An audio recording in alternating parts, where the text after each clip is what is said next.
If you look at the Spurs today, you might think they're just any mediocre team, but the Spurs were easily one of the best dynasties in NBA history, with 5 titles and the last being in 2014. But after 8 years since that title, they are now expected to be one of the worst teams in the league and are even far from making the playoffs. So what exactly happened in the years after 2014 that took the Spurs from a dynasty to just another team?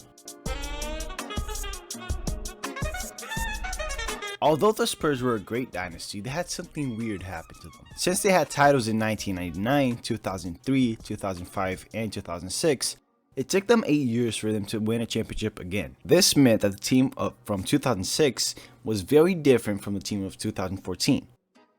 For example, in 2006, the team was composed of a 29-year-old Tim Duncan. He averaged 18 points per game, a 23-year-old Tony Parker that averaged 19 points per game, and a 28-year-old Manu Ginobili that averaged 15 points per game. However, in 2014 it was a very different story. Since Tim Duncan was now 37, the young Tony Parker was no longer young at 31 years old, and Manu Ginobili was 36. And I guess so far it looks pretty obvious what the true issue really was. I mean, the big three aging, right?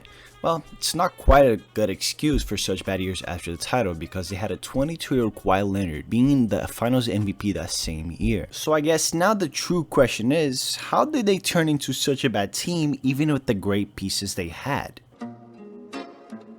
Their strategy was clear. Kawhi was the man. After being the Finals MVP, he was now seen as their new superstar to keep the dynasty alive. But the year after they were champions, they had a small drop in wins, and they went from a first seed to 6th. Now there are many reasons for this small drop in position, but their main issue was the big three was not as impactful anymore. And I'm not saying they were bad, but if you look at these numbers, you can definitely see they were not the same. But I guess that was also expected considering their age. But what was also expected was Kawhi now being the actual best player on the team. But their dreams were short-lived since they lost to the Clippers only in the first round of the playoffs.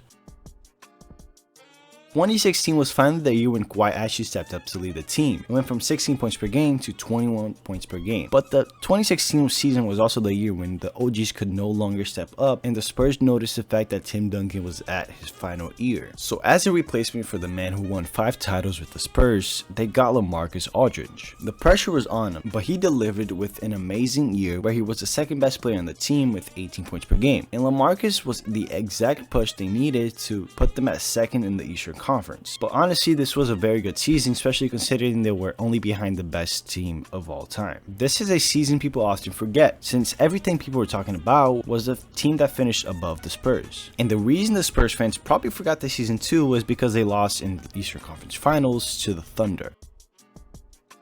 In 2017, the team was good, and they were only getting better because Kawhi was not showing signs of slowing down. LaMarcus Aldridge was keeping up that same pace, and even Paul Gasol stepped up for being a good role player, and it was looking great until playoffs came around. First, they started with the Grizzlies, and they beat them in 6. Then, the Rockets, which also ended in 6. And the reason their season stopped looking great is because now they had to face a new dynasty in the NBA, the Warriors, and they never stood a chance. And this was only the true beginning of the downfall.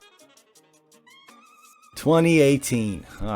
A year hated by every Spurs fan because it was also the year where they really started to go downhill. After 2017 being a solid year, finishing second, 2018 was a complete opposite since they barely made it to the playoffs after finishing 7th. And both the stars had decent years, LaMarcus Aldridge and Kawhi, but what truly made the year bad was Kawhi's ACL injury, which meant he would miss half of the season and the playoffs. Now, the Spurs had a tough decision to make. They could either wait for Kawhi to recover, or they could look to trade him and not have to risk Kawhi coming back as a worse player. And if you watch basketball, you know that they obviously traded him. They traded Kawhi for DeMar DeRozan, a player that had a great season before getting traded and looked like he could actually continue Kawhi's work. But DeMar did not want to leave the Raptors and felt very disrespected by them for what they did. But we all know what happened the year after.